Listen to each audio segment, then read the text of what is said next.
Сонхоглон зарлсан тусгаардаг тунлоо хайрлаж яваарай үеийн үед.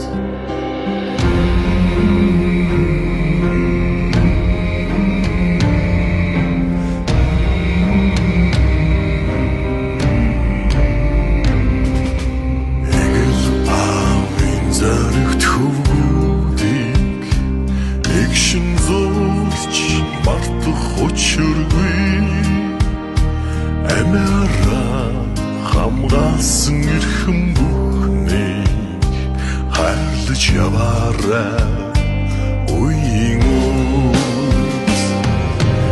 Ямар хэцүү заяаг тулсаар Монгол минь бүтэн үлдээ бол яруу алдraa сонсож амжаагүй